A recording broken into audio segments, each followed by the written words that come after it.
is Much Wenlock in Shropshire. Typical little peaceful English backwater. 1,500 years ago it was next to nothing, but 500 years later it was a big, bustling medieval market town. How come? Was it swept along in some really interesting major historical events, do you think? Or was it just slowly changed by the old forces of economics? Maybe it was adopted by some historical figure who just liked the place and wanted to tart it up a bit. Time Team is in Much Wenlock this week because we got a letter from Mr. Jerry Bowden. Maybe his request will unlock some answers, because there must have been scores of little settlements dotted around here in the Dark Ages. So what was so special about this place? Dear Mick and Time Team, recently, when lowering our area of our garden, we found signs of old foundations. The local archaeologist, Dr. Horton, considers these may be the remains of one of the first houses to be built in the town. Is he right? And just how did Much Wenlock grow to be the busy place it is today?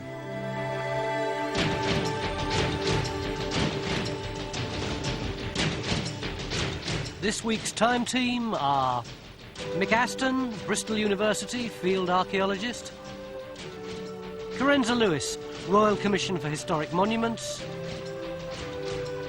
Phil Harding, Wessex Archaeological Trust Field Archaeologist; Jerry Barber, Bristol University Environmental Archaeologist; Robin Bush, Archivist; and Victor Ambrose, Historical Illustrator.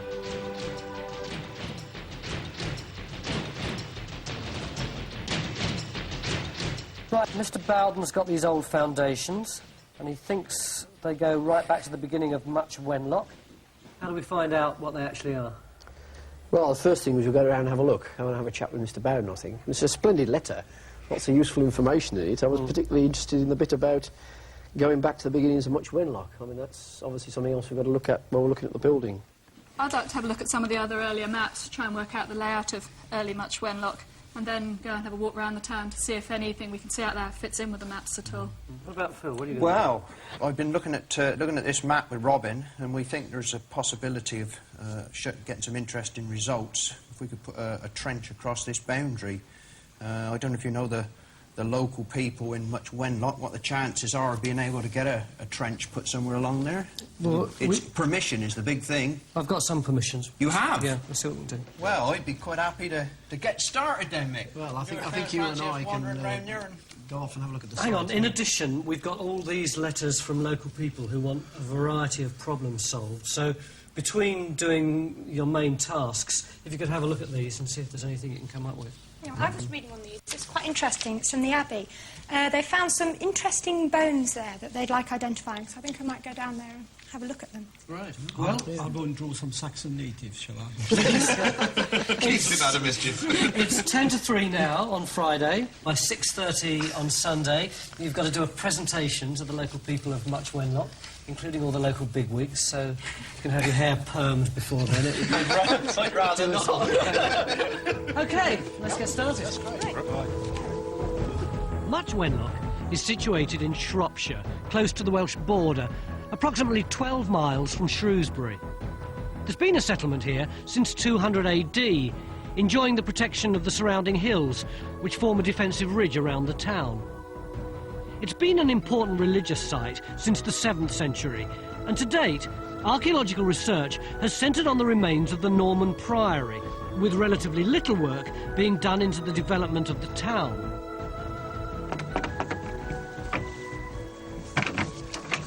Hello, Mr. Bowden. Jerry Bowden. Hello, my name's Mick Aston from the Time Team, and this is Phil Harding, who's the other thing. We've just been looking at your letter. Oh, yes. And I thought we'd come and have a chat with you and see what if we can help you at all.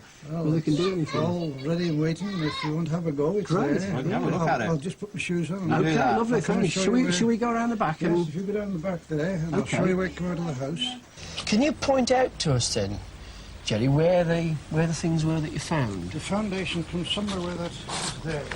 Yeah. There's the cottages there, and the foundation is slightly on the squiff, and it comes through somewhere. It's basically where that brickwork is it? Down under there. And then when we were What, it's going this way, is it? going that way, and when we dug that area down there, just a little to the left of that step, Yeah. we hit another pile of masonry.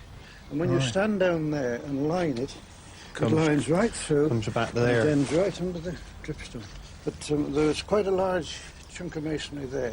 Yeah. And we just went round it. Yeah. We left it alone. I mean, what sort of size was it? Oh, no, let's put it this way. We put the pick in it and decided to leave well alone. Yeah. So what, a metre across or whatever? It was a lump. And how far down was it? It's about a foot up above the actual sunken area down there. Right. So not very far down then. No. We'll probably have to go down a bit somewhere in here if there is something. Yeah. Okay, well, we'll do what we can, and then Sunday night we'll also need to go next door if we can. Mr. Laws, is it? Mr. Law's a little bit higher up, yes. Okay, well, we'll come back and see you later in the week, but thanks very much anyway. Okay, We'll see what we can find out for you. Thank you, Tom. Thanks. Okay. Bye. Bye then.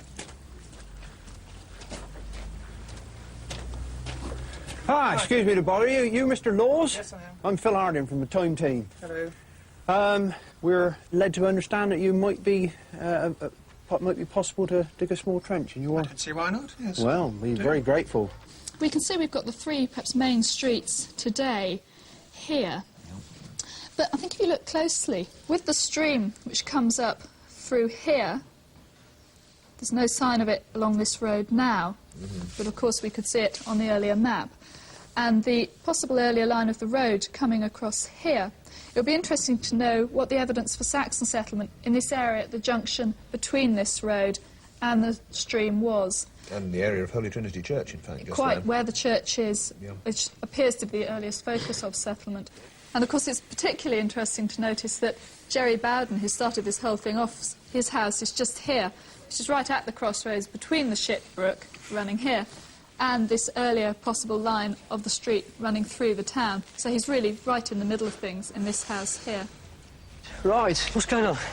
Well, we've had a word with Jerry Bowden, and there's a wall, he says, coming across here, which they found when they were doing this garden here. Yeah. And he says all sorts of interesting stuff with the building next door. And so, I mean, I'm loath to dig the chap's garden up to start with. Although there's lots of clay pipe and things, I think if we get the ground radar chaps to do the whole of this area, Yeah.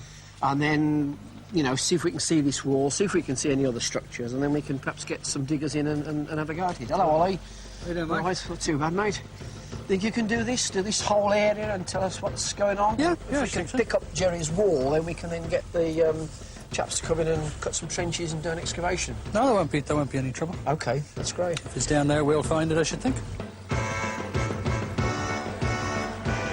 So work begins. Mr. Laws has given permission for a small trench to be dug in his garden. This will allow Phil to look for an earlier boundary wall or ditch underneath or close to the present wall. Will he be able to confirm that these properties stand on the site of some of the oldest parts of the town? Ollie starts the radar work on Mr. Bowden's garden, and the roof line, pointed out by Jerry on the house next door, has prompted Mick to investigate further. Hello, we're from the Time Team. My name's Mick Aston, this is Tony Robinson. Hello. And we're looking in Jerry Bowden's garden next door. We've got the ground radar on there, and obviously your building's old as well. I just wonder if we could come in and have a look and see if it might help us to understand what's going on next door. Please do. This is just the sort of thing we're looking for, look. I mean, it looks as if it might be 15th century, something like that. Right. Now, what we should do is get the building surveyed. That's the first thing, so we know where it fits into the plan. And then, if you were agreeable to this, we could actually get a dendro date out of this. That's fine. I mean, we've actually got the sapwood at the top here, so we could presumably go from the date that the tree was felled and work out how old this was and get a date for the felling year, and that would tell us more or less the date it was put up. Is there any local history about what this actually is? A lady in the almshouses in the 90s said it was known locally as the whipping post.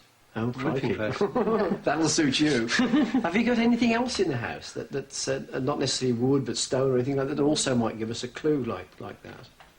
We've got some arches in the living room. Have you? Some Could stone we have a ones. look at those? Because they may tell us Which help way? us as well. Through the dining room into the lounge. So you really don't mind us drilling a hole in that and, you know, filling it up? It really won't Hang on, show mate. at all, was it? Oh, crikey. That's good, isn't it? Oh, right. Look! Yes. Oh, that's great. That's great. Yes, that's another good clue, actually, because this must be medieval. What it looks like, actually, is the two doorways into the service end of a medieval house, so that you've got one entry into the pantry or buttery and the other one into the food stores, basically. You know, the pantry for the dry food and the buttery for the barrels, not the butter, but the barrels, the butts, you know. So you've got loads of servants going in this one with and stuff. And there ought to be a screens passage across the front here, right, through somewhere across here. I mean, I think this bears out that we need to have a plan made of the house, really, in relation to Jerry's next door, and then we'll perhaps see where this fits in, because this looks in situ to me. It doesn't look as if it's... often people say they've been bought in from the abbey or whatever. Yeah. I mean, clearly, with a big abbey outside, it's an obvious thing to suggest, but that looks genuine to me. That looks as if it's in the right place. Can you tell anything about what sort of age it might be? Well, the arches are a bit flat, so I'd have thought it was probably, you know, getting towards the end of the Middle Ages, perhaps 15th century. But again, the post might help us, which must be the other side of the wall here. That will help to tie that in. And then, of course, whatever they're finding outside will help. So the radar scan should help the diggers to position their trench in the best possible place. Phil is carefully working his way deeper. What he needs to find with his early boundary wall is a bit of pottery, which would give it a date. Jerry is following up one of the other letters from Louis de Vet, who lives at Wenlock Abbey. Some animal bones have been found under the abbey floor, and he'd like them identified.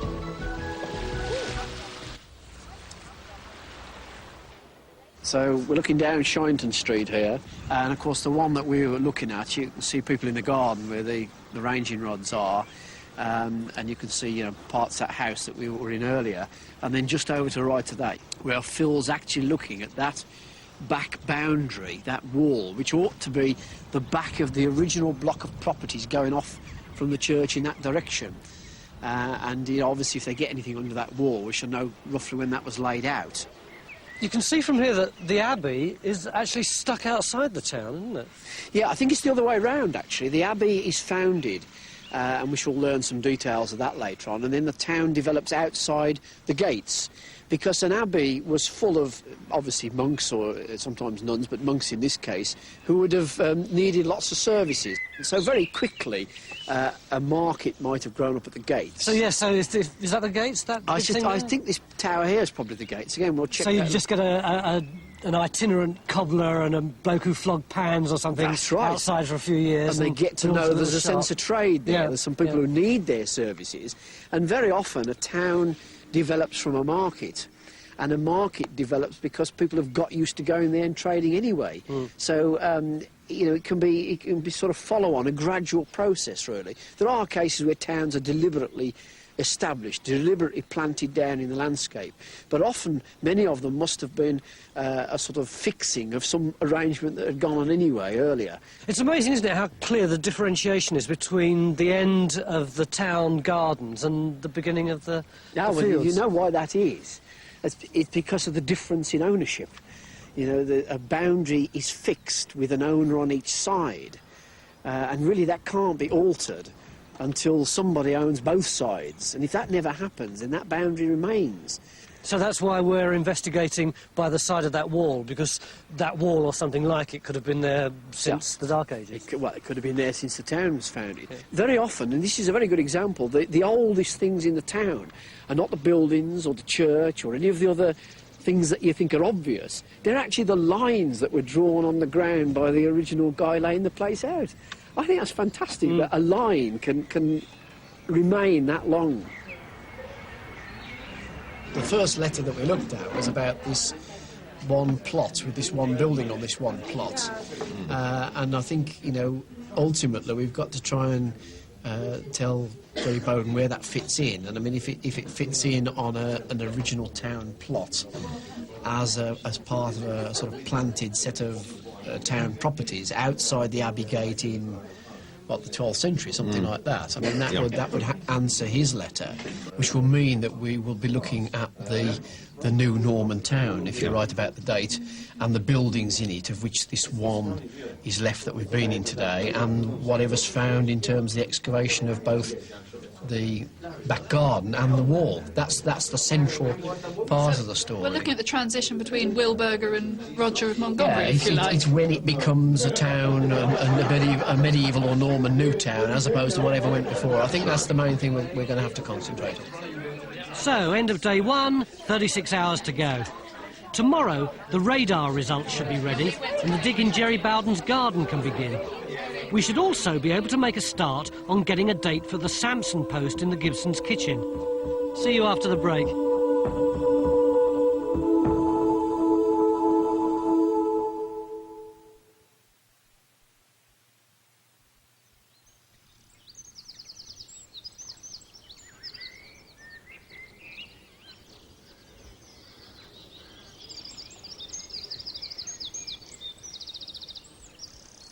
Day 2, 10 past 8 in the morning, and I've found my charismatic historical figure already. Roger of Montgomery, kind of cross between Norman Schwarzkopf and Billy Graham. He'd flatten his enemies, but he was going to make pretty damn sure there was a place laid up in heaven for him as well. He was the half-brother of William the Conqueror, and William had given him the whole of this part of Shropshire to make sure that the Welsh didn't come charging over the border. And he was all-powerful here. He could do anything he liked. He could even flatten the whole place if he wanted to and turn it into some huge deer park. That's the kind of thing that he did elsewhere. But he didn't do that here. Imagine, this had been a religious site since time immemorial. And he got rid of the old Anglo-Saxon abbey and he built this massive new priory so that the Almighty would realise what a decent bloke that he was. But this was going to be a really special priory. He brought over 12 sophisticated French monks from the abbey at Cluny with long, floppy continental sleeves and first-class wine cellars. This was going to be a class act in the middle of dreary old Shropshire. And outside the priory gates, he got rid of all the old hovels and built lovely new houses, lovely straight streets, a big new church for everyone to worship in.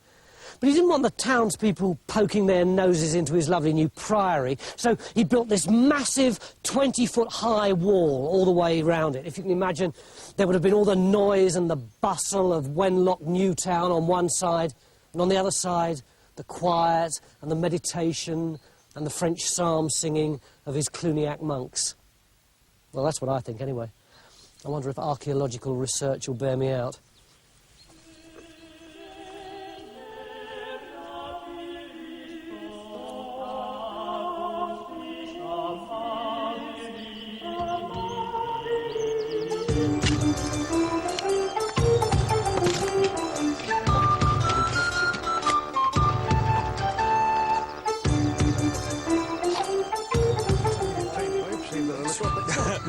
I thought we owed you an explanation for why we were digging big holes in your garden. And the reason for that is that we've got the radar and there's various walls across here and probably big posts and so on over here. Yeah. So we thought we'd put a trench in like this to try and pick those up, because the radar sort of that's that line through as we had before. That's your wall coming through, and that shows up on a section cutting across there. You can see the line Division across wall, there. Yeah. So, I mean, it looks a bit of a mess, and you won't be getting any potatoes in for a while. But I say they'll struggle a bit at that depth. Yeah, but, so what have you got down there? Well, I think we got 3 things to dig. There's this thing that I'm standing in here now, very dark patch with bricks and what have you in it. With a nice edge to it along there. Mm-hmm. And then, obviously, another edge there. You got no dating material out of it yet? Only from what we got at the top, and all that is very, very late post-medieval material, no question about that. What we'd obviously hope is that eventually, as we get down into it, then obviously the material will get earlier. That's what we hope.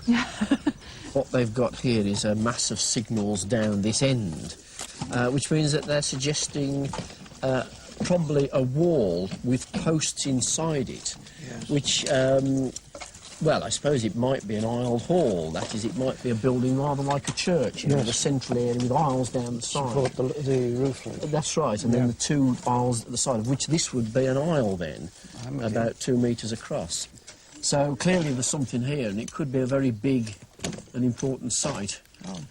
Although what it's doing here, and quite what date it is... You don't know yet. We don't really know, but, not yet. you know, obviously if we carry on down, we shall get more out of that. Good. Then while we're here, we've got Mark, you know. The man who caused all the problems. Man who started it all. And he's got some interesting theories, and since he lives there, it'd be worth perhaps explaining that to us. Can you do that? You know, Jerry, how whenever you get your JCB out, I follow you down the street, worried that you're going to dig another hole.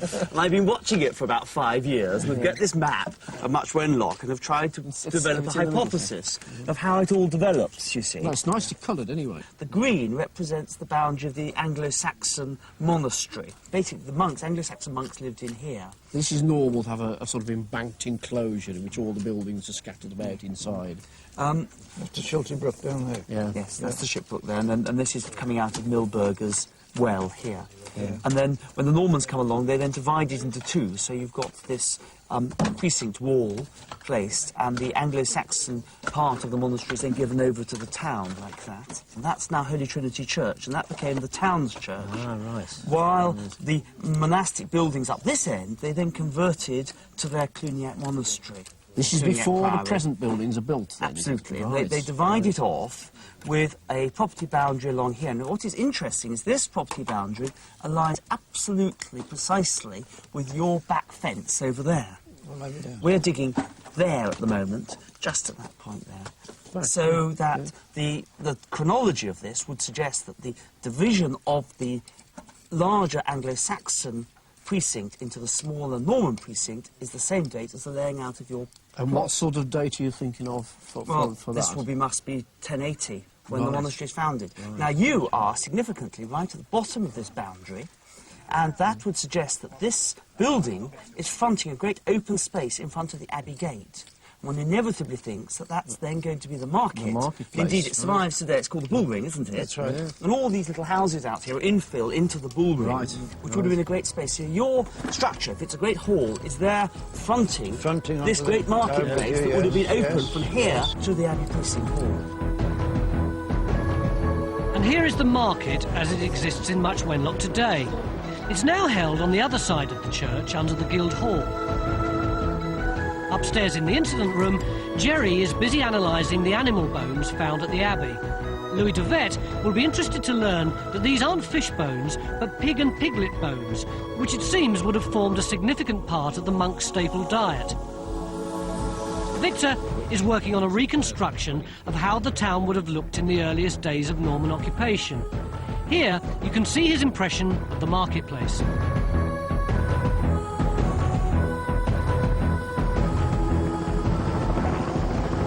Coming along view down Shinton Street, we can see the rather larger plots on the left-hand side.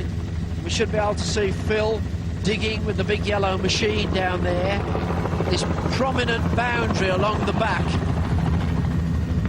with the countryside on one side and the town on the other side. You can see the relationship of the priory and the precinct to the town very clearly from this view as well. We can see the way the parish church is off on one side, fronting onto what would have been the marketplace right next to it. And of course the work that we're doing on Jerry's house is right next to that. We're looking right down now on the excavation, over his new patio and so on in his garden there. Now what we're suggesting now is that all of the ground next to his house, that is towards the church, is actually the old marketplace that's been infilled with later properties. And so there's a rather less regular group of properties between the church and Jerry's house. Yeah. It doesn't fit into quite the same pattern as the others. And somewhere through there must have gone the original course of the Shitbrook, because it's coming down from this side of the town that we're over now, through down that sort of rather irregular line of probably the early street. The early street and the early stream probably the same line, and then going out past the church and down past the later monastic buildings into the fish pond. It's the only thing that doesn't really fit into this nice uniform plan with these blocks of properties that were laid out in the Norman town. So it probably reflects either the pre-town village or the pre-town farmsteads of the peasants. or the stream, or both. Perhaps they were built along the stream. We'd expect that, you know, get your water out of the stream then. You wanted to know about the documents that we got with regard to the origins and growth of Much Wenlock as a town. Anything you've got? That's right. Well, the Domesday Book, which is here, talks about 46 bordars. Well, the number of borders you get elsewhere is quite small, but here you've got quite a lot of them, 46. Maybe a town is beginning to start on a kind of unofficial basis. This is unusual for this part of the country. Certainly for this area, yeah.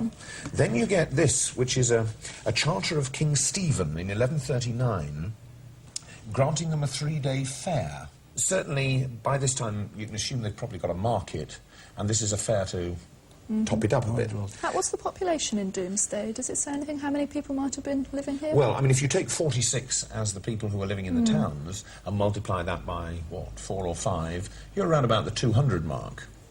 Right, so not a tiny settlement. Oh, no. Nothing. No, that's significant. Yes. Then this, the original of which is in the British Library in London, is an incredible account of the customs of the borough, for the first time, the borough of Much Wenlock. This is the first specific reference to a borough, That's is it. it? First time we really know 1247. it's a town. Yeah. Right. And at that time, we know there were 8 freemen and 39, this is the crucial thing, 39 burgesses. Burgesses, right, yes. As well as what they call villani, who are probably the farmers out in the countryside. Right. So there's your 3 crucial dates, 1086, 1139 and 1247.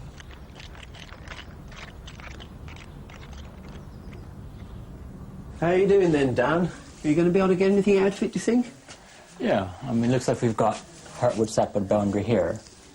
Yeah, I thought when I looked at that yesterday, that was probably more or less the outside of the tree, and that you could probably do something with that. And then here, might be complete sapwood, but I think it's probably only the Hartwood Sapwood boundary again. But we'll try both, one there and one there. So what, you're going to drill in there through the rings of the tree? Yeah, we'll go in like that. Yeah. Straight through to the centre of the tree. So you reckon you might get enough rings going right the way through to be able to count up to get the date of the post through, go through up to the the top centre there. of the tree. Yeah. Obliquely, and we have quite a few rings here, so it looks promising anyhow. That's good.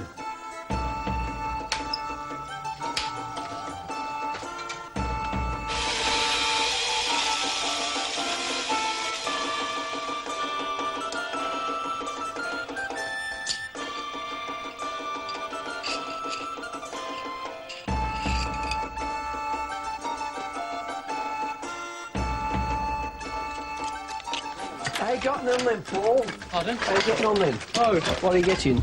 very interesting. Looks a lot of activity since this morning, anyway. Indeed.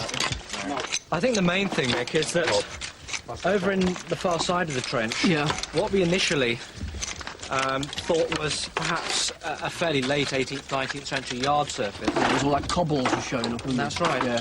Well, we've given them a really good clean over there. Yeah. Much better surface than initially appeared. Right. And we're starting to get small pieces of medieval pottery turning up in and around them. Yeah. So it appears to be several hundred years earlier than we first thought. So work's going on to clean that up, see if we've got any edges to the floor and so forth. In this part of the trench, again, things are starting to get very interesting and we're getting into the real archaeology. Was this was where we were suggesting there might be the wall, wasn't it? Cross. It doesn't look very wall-like at the moment. Well, many things can happen to a wall. Yes. You don't leave good stone in the ground if you demolish a building, you dig it out. So it might be robbed out. You might be looking at where the wall has been, in fact. That's right. And we're just starting to look here. And we've got brown earth with big rocks, rubble. Yeah. And as we remove these, we suddenly get great holes, look, under them. Like I get my hand in under that. Right, so it's like as if it's fell back in the hole. People have just chucked it straight back in the hole. It's a very loose fill indeed. Right. What happened about this aisle post then, Paul? Because you've got a bit of it showing, but there was some idea of opening more of it up. Yeah, well, let's go and have a look, shall we, mate? Yeah, OK. We seem to be coming round there. We'd expect this to be a circular foundation, perhaps 3 feet across. Yeah. We can't tell from this. So we're opening out a box just there to see more of this. This should actually give us, if it is circular, the semicircle of the foundation just So really there. we've got to come back when you've cleared this out and see if that stone packing goes on round. But at the moment, as you can see, it is looking It's looking like it, isn't it? It is indeed. Yeah. You need some early pottery, don't you? We do, really. In the right place, in amongst the stones or whatever. Yeah. So Dan has got his wood samples from the Samson post in the Gibsons' kitchen and has even managed to find somewhere to sand them down. He does this so that he can count the rings on the wood. Now, it's a question of cross-referencing this sample with the others stored on the computer. In that 1247 document, we've got a reference to these 8 freemen. And obviously it'd be nice to try and locate the 8 plots that they held. Actually, that's quite nice. That fits quite well up here. I think you could probably count out 8 plots coming along here. So 1, 2, 3, 4, 5, 6, 7, 8, perhaps, going up in that block. And that fits in quite nicely with what I've seems to be coming out of the analysis of the plan of the village.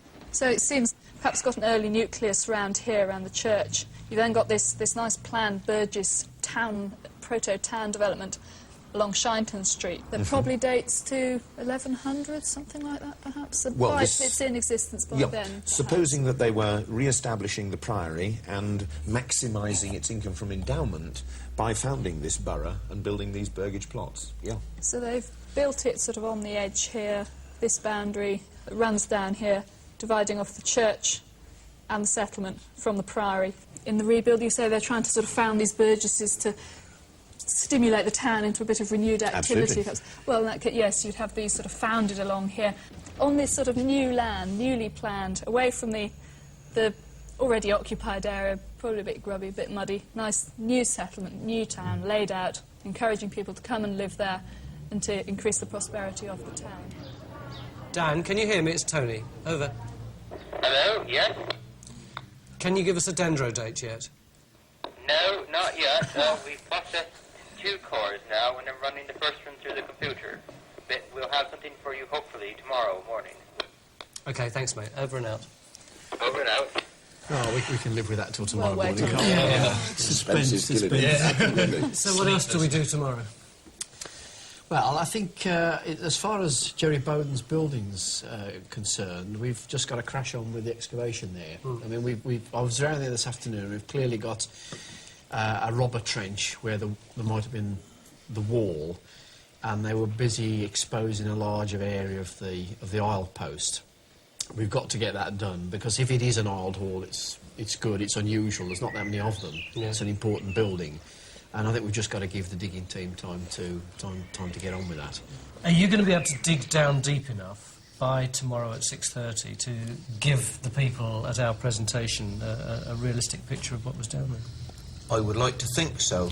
I mean, I can't sit here and say definitely. Archaeologists will never say yes. No. It's like you say to me, oh, there's a feature down this drain. What a feature is anything? You look around this room, it's full of features. I will go as deep as I can go. Yeah, it's the same problem as here, though. I can't guarantee that is within a day. Yeah. It's going to take me to a point where I'm going to get all the answers. Because if I have to bring in shoring, it's going to take longer to put the shore in. If you go above a certain depth, you see, you've got to have it shored, because otherwise it could collapse. I think we've got a lot to do tomorrow. I would suggest one more glass of wine, and then a very early night, especially for Phil, who's got a lot of features to look at tomorrow. I have. Cheers.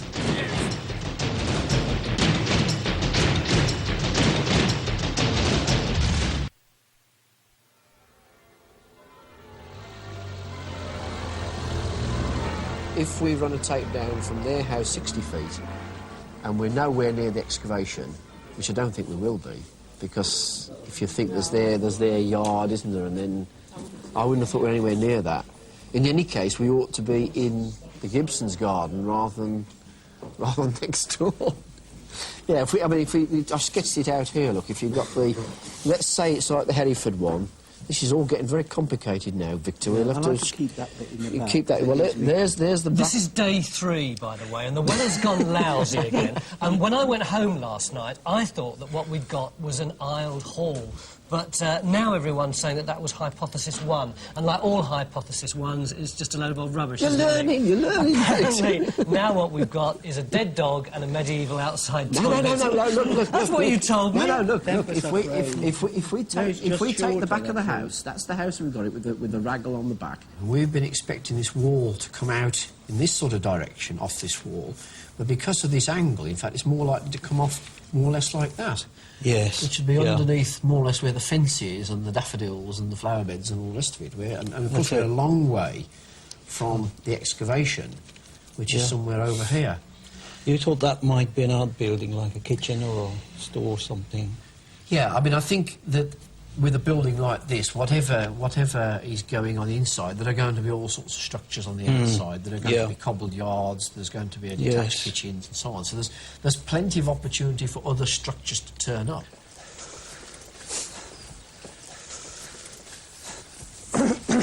Hiya. Happy Easter. Excuse me, but the turkey's not quite finished. I'm ever so sorry about this, but you're not going to believe this. No, I'm not. No, can we just measure down your garden, and then I'll tell you what it's all about. Right, go on, off you go down with the tape, and look for something like 50 to 60 feet. 65'7". Come back 5 feet, it's important. We don't want any more, feet than we can cope with. Right. Where are we in relation to the... About a yard in.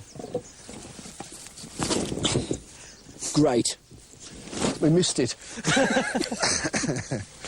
Right, let's get the drawing out. It's been a long building, hasn't it?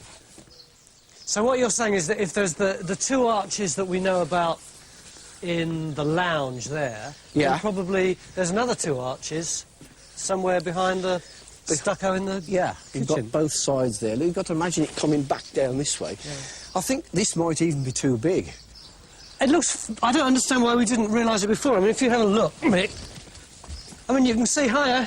You can see the side of what is obviously a roof there, can't you? And there's supposed to be one on the other side on the drawing. So why did we think it was next door? Well, I think until we went into this house, you know, which we did the other day, and found the post and found the arches, we didn't actually realise that wasn't perhaps something late medieval, something just sort of tacked on to another building. And after all, it was Jerry that wrote us the letter with what was in his garden, with the foundations he'd found, not the Gibsons. So because obviously all this has been laid and they haven't touched it for a long time. I still can't see where the other one is. Yeah, here, look. See, there's 3 stones down of course, right to the window. Yes. Do you see that? But you see, you'd have just to get right in this corner of the garden to see that. Conservatory roof. There's a line down there, which is the other side, presumably, of the roof of the Great Hall. Yep. Exciting, isn't it? We haven't quite got the dendro date sorted out for the post yet, but there's a suggestion it might be 13th century. Gosh, really? Right, that's Henry III, Edward I time, you know. And what we think we've got, that's the drawing that you'll know at the end of your building. What that, if it's an aisled hall, which a thing like that with the general layout I think has got to be, we've got a sort of series of parallels, of which I suppose the most useful one is Hereford.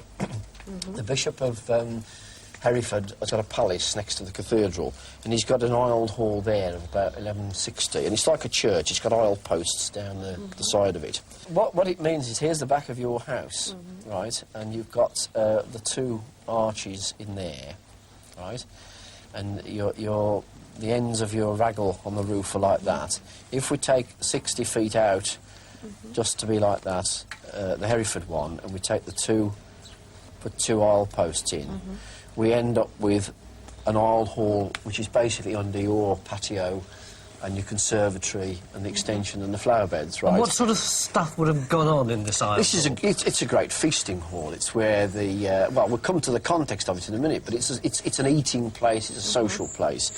And what we've done, of course, is dig a hole about here. Right, because Jerry asked us to find this wall which comes off the back of his house there, which is his house is you know, from that. Yeah, so there's his bit of wall there. That'd be the wattle and daub he found. That's probably part of something, and then your post is in here, you see, and, you know, there was probably a building something like that along the front. There may have been another post, cross-wing like that. There may even have been 2 more doorways, like in your living room, in this wall over here, which would be about where we are now, or possibly a bit further back, but there's no sign of it. And we wouldn't want to take your kitchen apart anyway, if you'd let us, if we got time. Right? But it does mean that the important building is not in Jerry's garden, it's in yours. Oh, right, that's surprising. And the context of it, we think at the moment, because there's various documentary bits, there are 8 plots laid out here, of which we can only account for 7, which rather suggests that the prior of the monastery is keeping one back for himself. The most likely reason he'd do that is to keep one up against the marketplace and perhaps for a guest hall. So I've just suggested that this actually might be the prior's guest hall for his high-class visitors. Very appropriate for your visitors today, that's you right. see. That's what my father said when he said to my husband, keep her in the manner to which he wants to become That's a right. Christian. Well, there you are, living in a baronial hall now, one end of a baronial hall. Cool, that looks pretty gluey. What we've clearly got here is a major structural problem at some stage in the past. Yeah. Because what we're standing in is the infilled remains of a very large pit of some description, perhaps a well. Yeah. You can see the edge of it swinging round, and it's cut through all the early archaeology. Yeah. And after it's gone out of use, they've filled it up with some very loose clay and rubble and soil and so forth. And they think they've cracked the problem, and they've laid a nice cobbled floor or yard over the whole thing. But as you can see, there's been a drastic subsidence problem, and the whole thing has slumped down into the middle of the pit. We're still not quite sure about the dating of the various things. We're getting medieval pottery off this floor, so at the moment it does look medieval. Clearly the feature I'm standing in, this perhaps possible well, is earlier than that. And this itself, the material it's cut through, it's not cut through natural clay, it's cut through more archaeology, very sessy-looking clay, dumped sewage perhaps or It something. doesn't actually look as if you've got anything to do with a big hall, which we've just been revising our ideas about. We've brought Bob along with us, who did the radar of this area. I mean, it doesn't seem to me to Bob to tie up with, you know, what was on the radar, what's coming out of the ground. Is he just that I don't understand the radar? Or? It's really the confusing issue is the masses of regular stones. Right. They appear on the transect to be wall-like. Especially down here, there was a linear sort of ridge of stones, so it could just as easily have been a foundation for a wall. So it was probably picking up all this cobble area as well, then, well. Is that the dead dog that they were telling me about? That is indeed the dead dog just there. He's actually in this black layer, which is where we found all the clay pipe and the 19th century pottery, so he's a 19th century or later dead dog. Time's really speeding on now, about 2 hours before the presentation, and the key piece of evidence which we haven't yet got is the dating of the wood of the Gibson-Sampson post. Do you think you'll get it in time? Well, we hope so. I want to be absolutely certain before releasing a date, and I want to just process a couple more samples and then finish them off, then have a look at the printout, and if it is convincing, then we can say, yes, it is a date, but it'd be a mistake to release anything before then. Sure. This is the kind of printout that we're talking about. Now, as I understand it, and if I say back to you what you've just said to me, you correct me where I'm wrong, these are lists of tree samples from all over the country, different places all over the country, dating from 950 AD here down to 1949 here. And you compare the sample that you've drilled with all these different samples here on the computer, and only one match can be right because the tree can only have been chopped down in 1 year. So as soon as you've got the evidence that that corresponds, you know roughly how old the tree is. So there's actually a more accurate process even than carbon dating. Oh yes, carbon dating in relation to this is a waste of time. This is precise. We can get it to sometimes the season of the year if we have the complete sapwood. It's great, isn't it? Well, I shouldn't interrupt you anymore because we really kind of need that evidence. The weather's let us down again, but fortunately the archaeology is going quite well. At the Gibsons' house, Mick has found evidence of the other two doorways to the aisled hall. Is it too fanciful to say that that looks like? It's possible, but I think it's been so hacked about later on that you couldn't really be sure of that. That's, but I think that's what that is now, isn't it? For one. So these doorways, which Mick can now draw onto his plan, would have been identical to those which can still be seen in the Gibsons' lounge. At the boundary site, further work has revealed how the wall has indeed been built over a medieval ditch. But better than that, Phil has found some 12th century pottery which proves that this boundary is one of the earliest in the town. The aisled hall and that boundary line fit into a picture of a developing town like this, with a community focused around the river and the church, close to the gates of the new Cluniac Priory. Time's just about up. But what we're still waiting for is a dendro date for the aisled hall, which will hopefully prove that it was part of the same development.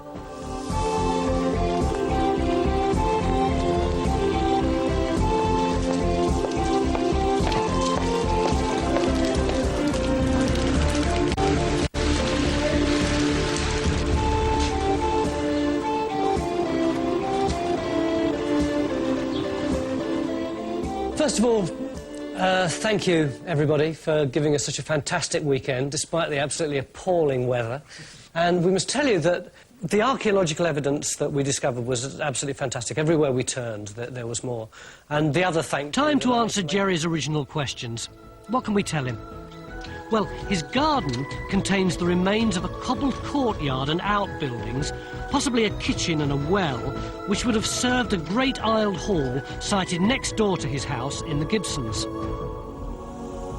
Dan finally managed to come through with a date for the Samson post in the Gibsons' kitchen, and it was worth waiting for. His date of 1254 to 1299 places it nicely within the story of the developing Norman Newtown. The Time Team view is that this building could have been a guest hall used by visitors to Wenlock Priory. In fact, documents tell us that in 1231, King Henry III visited Much Wenlock, so it's possible that some of the king's entourage may have stayed here while he visited the priory. Finally, the pottery found in Jerry's garden and the pottery found at the bottom of the boundary dig are both of a similar date, that is, 12th to 13th century. This is good news because it bears out our theory that both were part of a planned development of the town, which started with Roger of Montgomery and the founding of the new Cluniac Priory in 1081.